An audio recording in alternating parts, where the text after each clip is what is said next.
Muy buenos días para todos. Damos inicio al comité GSC correspondiente al 29 de octubre de 2018. Calendario económico básicamente concentrado en Estados Unidos, cifras de ingreso y gasto personal de los hogares, los cuales en cierta medida fueron ya adelantados el viernes pasado con la publicación del dato de crecimiento del PIB, incluyendo el lado de la demanda correspondiente a todo el primer trimestre del año. Estas cifras de ingreso y gasto de los hogares corresponden al mes de septiembre, donde el gasto estuvo alineado, pero los ingresos estuvieron o crecieron la mitad de lo anticipado. Tal vez lo más relevante de esta publicación tiene que ver con el indicador de inflación conocido como el PCE, el cual, de acuerdo a lo anticipado por los inversionistas en lo que es la medición núcleo, estuvo inalterado o estable en el 2% y lo que es el indicador total descendió del 2.2 al 2%. Si bien es cierto, la dinámica parecería favorable en términos de inflación, lo interesante es que está en los objetivos ya de mediano y de largo plazo. El día de hoy, en algunos minutos, realizará algunas declaraciones el presidente de la Reserva de Chicago, Charles Evans, y digamos que así finalizaría en términos de publicaciones la jornada de hoy. Ya apuntaría a mañana con respecto a algunos indicadores europeos y precisamente en esta región del mundo durante el fin de semana los partidos de coalición en Alemania sufrieron una nueva pérdida electoral regional. Esto tiene que ver con la ciudad de Frankfurt y la región en la que está ubicada. Debido a esto, Angela Merkel decidirá no participar en las elecciones de la jefatura de su partido demócrata cristiano en el mes de diciembre, aunque se mantendrá al frente de la Cancillería alemana. En los Estados Unidos, extraoficialmente se ha conocido que varios funcionarios de la Casa Blanca están temerosos de los resultados de la elección del próximo 6 de noviembre de intermedio del Congreso de los Estados Unidos. Estas elecciones intermedias podrían finalizar o dar por terminado el control del Partido Republicano de la Cámara de Representantes, y es la Cámara de Representantes la que normalmente inicia los procesos de investigación, no solamente en contra del presidente de los Estados Unidos, sino de varios funcionarios públicos. Así que algunos colaboradores de la Casa Blanca preferirían anticiparse y dar un paso al costado eventualmente. Con respecto a la política comercial y como un mecanismo para darle validez a sus aranceles, la administración Trump decidió iniciar un proceso en contra de China en la Organización Mundial de Comercio, la misma organización que ha sido torpedeada de manera insistente por la administración Trump sin la confirmación de varios jueces necesarios para que diriman diferentes conflictos de índole comercial. Este proceso probablemente se ha dilatado por China en una primera instancia, pero ya en la segunda instancia no podrá ser evitado. Y entrando en América Latina, Andrés Manuel López Obrador, que se posesionará próximamente 1 de diciembre como el siguiente presidente mexicano, anunció que invitará al, entre comillas, presidente venezolano Nicolás Maduro. Al mismo tiempo, su gabinete o su grupo de colaboradores organizó un referendo, entre comillas, un plebiscito entre la población donde 1 millón de votantes aprobaron abandonar lo que es el proyecto del nuevo aeropuerto de la Ciudad de México, que comenzó desde el año 2015 con una inversión equivalente a 13.3 billones de dólares y que es el principal proyecto bandera de infraestructura de la administración saliente de Peña Nieto.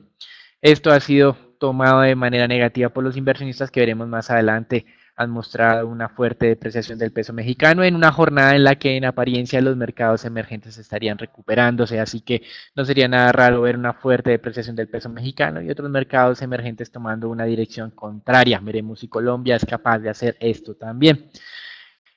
Este tipo de consultas no contó pues con la participación o por lo menos con la conformación y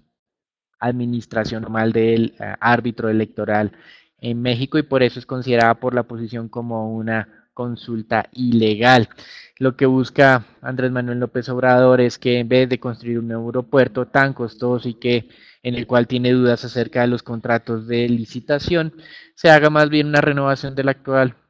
aeropuerto de la Ciudad de México, así como de la ciudad de Toluca, cercana al DF, y se construyan 2 nuevas pistas en un aeropuerto militar que también queda cerca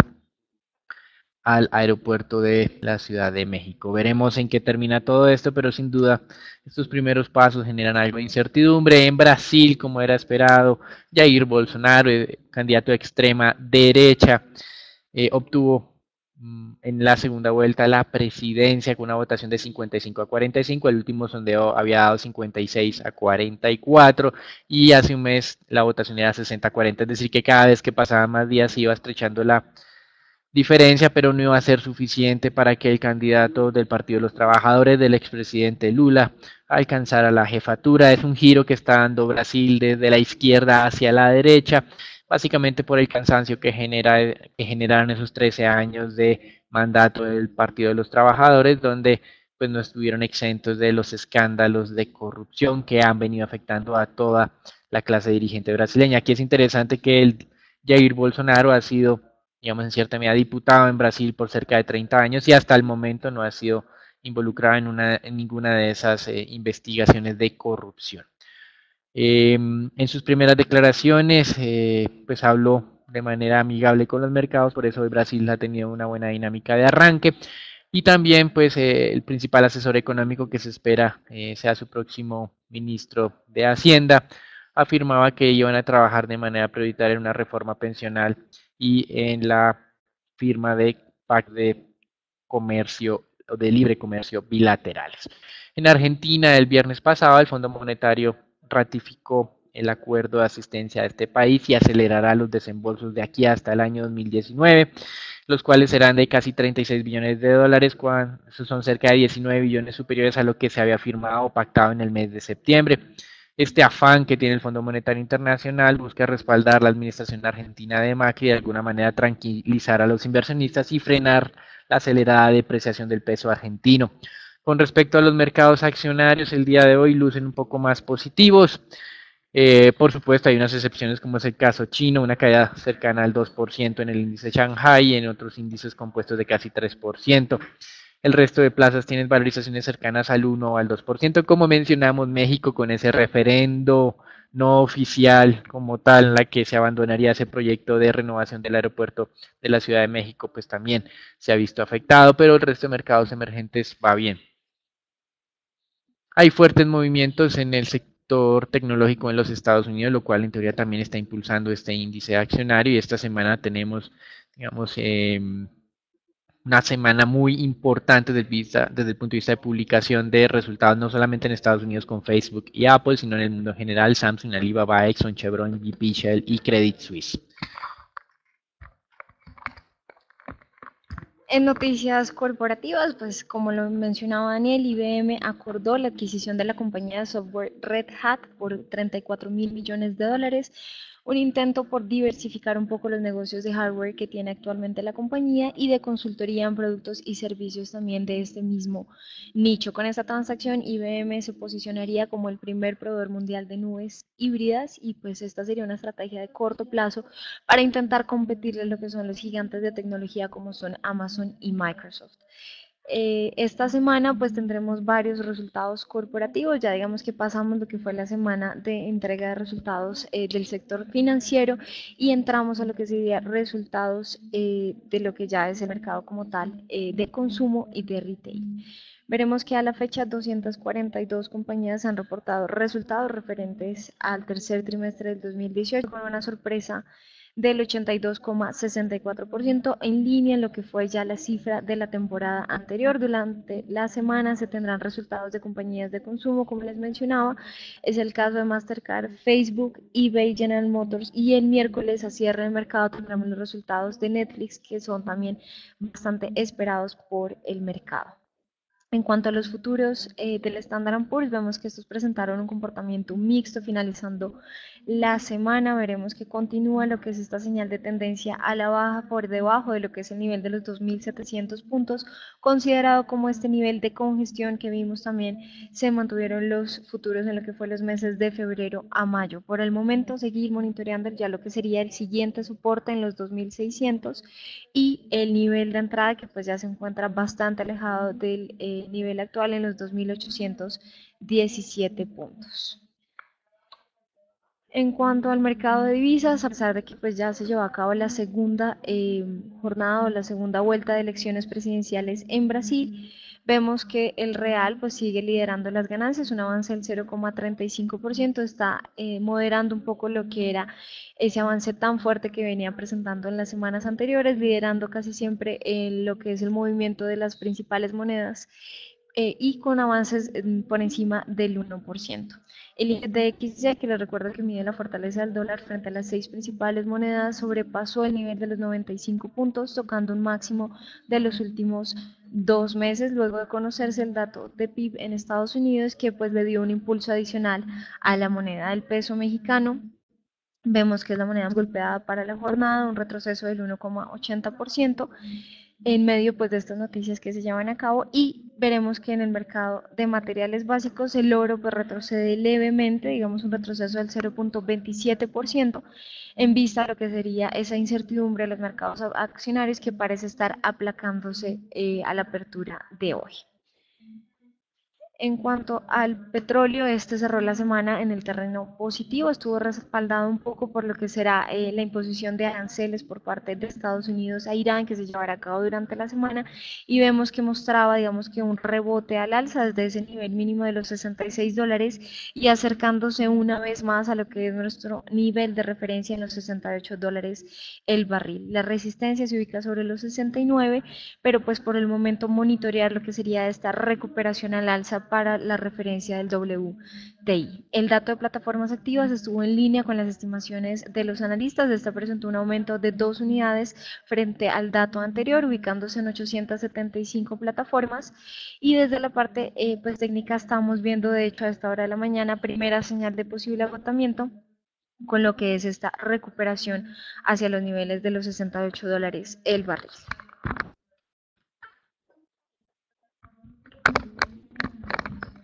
En esta parte del mercado petrolero, y aunque no ha sido incluido en la presentación, hemos tenido tres noticias relevantes. La primera de esas es que Irán anunció que empezará a vender de manera directa a clientes privados el petróleo que está exportando, y esto como un mecanismo de dar la vuelta a las sanciones que estarán vigentes en un 100% a partir del 4 de noviembre. Recuerden que Estados Unidos o la administración Trump decidió salirse del acuerdo de no proliferación nuclear de Irán y reiniciar las sanciones a este país. Por otro lado, Irak anunció que dejará de exportar o de venderle a Irán cerca de 30.000 barriles día y que lo hará de otra manera, y esto pues también en preparación a estas sanciones. Y al mismo tiempo el mercado de petróleo, como me mostraba Natalia, presentaba descensos o mantiene esa dinámica, digamos, un poco débil de la última semana, y esto debido a lo siguiente: Rusia acaba de advertir a través de su ministro de petróleo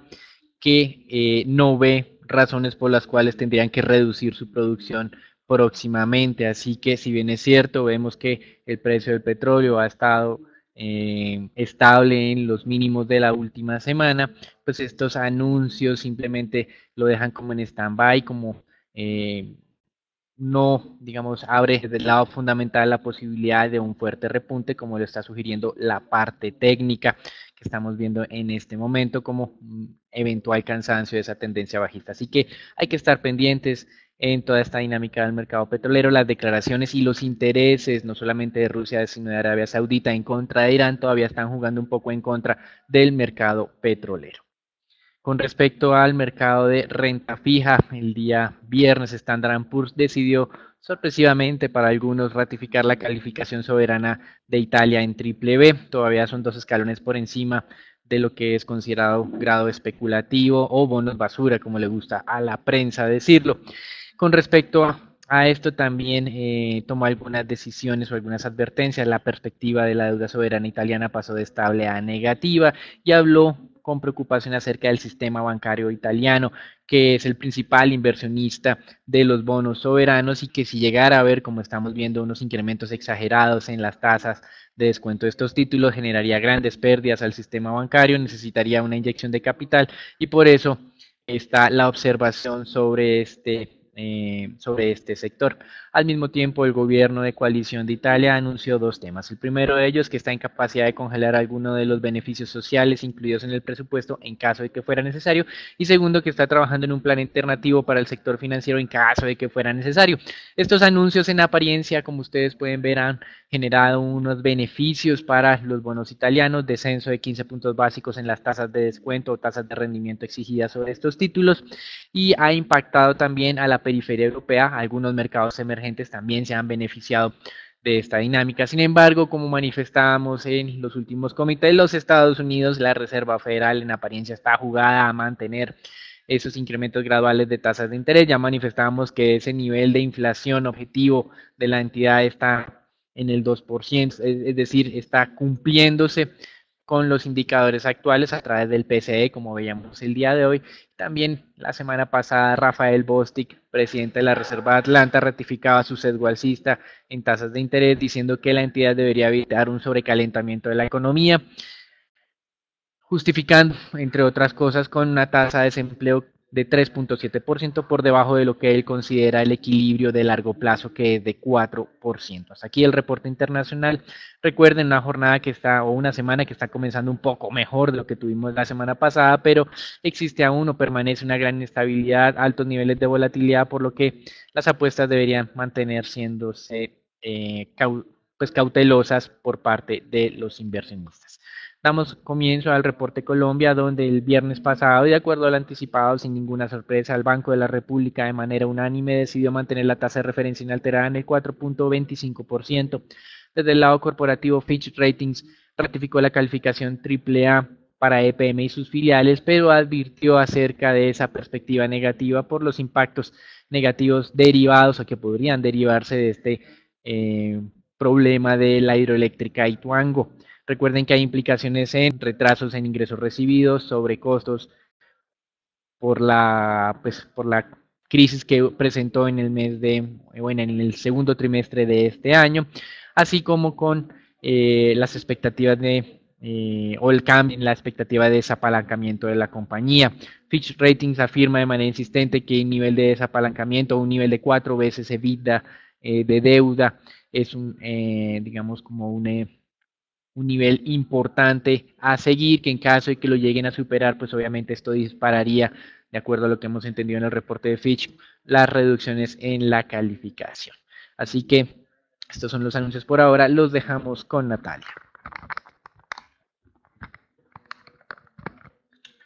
Iniciamos la semana con lo que es la variación del índice Colcap. Vamos a ver cómo este pues registró una caída del 3,80% en la semana anterior. Veremos que lo que lidera las pérdidas fue con concreto, con un retroceso del 9%,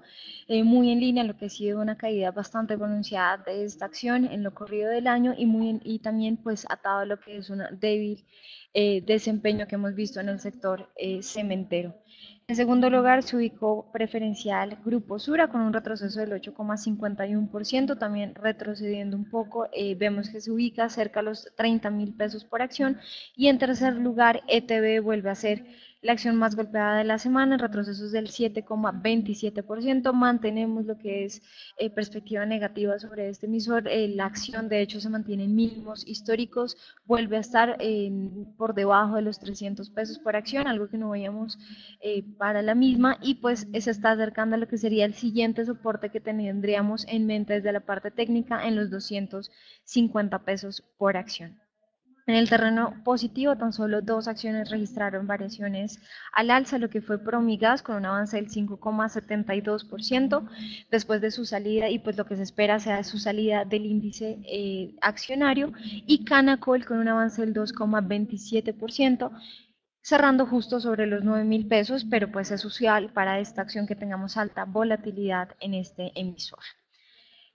En línea con esto, pues vimos que el Colcap se mantiene por debajo de los 1.400 puntos en medio de esta señal de tendencia a la baja que ya lleva 3 meses de consolidación. Hemos visto en las últimas semanas repetidas explosiones de volatilidad que le han dado un impulso adicional a esta caída libre. Nos mantenemos por debajo de los 1.400 y niveles de control, lo que sería la primera resistencia, estaría un poco lejos en los 1.400.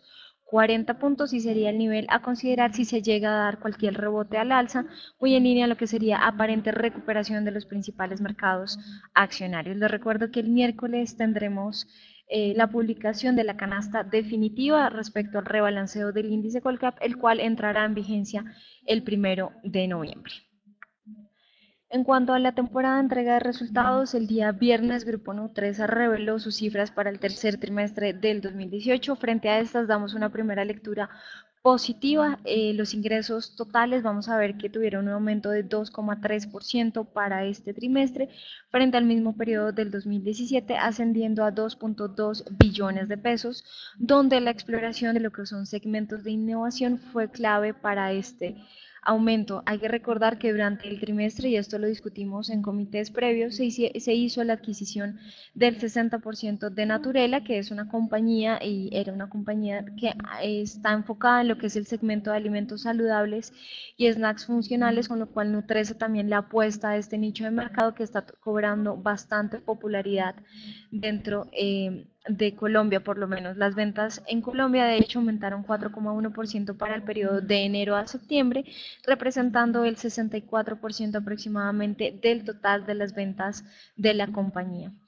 Se hizo un aumento en los precios de 1,5% también durante estos 9 meses, pero pues no afectó lo que fue los márgenes de rentabilidad, ni mucho menos la cantidad de ventas para el periodo. De hecho, las ventas internacionales se vieron levemente afectadas, registraron una caída del 6,5% por las ventas del café para el periodo, pero pues a pesar de tener esa tasa de cambio favorable, registraron un leve retroceso del 0,5%. En cuanto a la utilidad bruta, vemos que esta aumentó un 4,4%, resultado pues de ese aumento que veíamos en las ventas totales y esta estabilidad en apariencia de lo que fueron los costos totales. Por ende, lo que vemos es el EBITDA, pues este aumentó un 10,2% frente a lo que fue el tercer trimestre del 2017, reflejando una vez más mejoras en términos de rentabilidad y operacionalmente para Nutresa. El último trimestre del año es usualmente el más positivo para la compañía por el impacto estacional que veremos de las ventas de fin de año, por lo cual esperaríamos que esta dinámica positiva que vimos en este último resultado de tercer trimestre se mantenga para lo que sería cierre del año. La utilidad neta, de hecho, pasó y el margen neto veíamos que pasaba del 4,2 al 6,2%, también reflejando totalmente lo que fue un desempeño muy bueno desde la parte operacional y también registrando ingresos no operacionales para el periodo que pues desembocaron entonces en este aumento de la utilidad neta y en esta lectura positiva para los resultados. Pasando a noticias corporativas ya relacionadas con Celsia, la compañía a través de información relevante notificó la adquisición de Begonia Power, esta compañía, y pues adquirió el 57,65% del total de la misma. El objetivo principal de esto será el desarrollo de los proyectos de energía eólica que tiene planeados Celsia llevar a cabo desde el próximo año y que finalicen el primero de ellos ubicado en La Guajira para el 2020.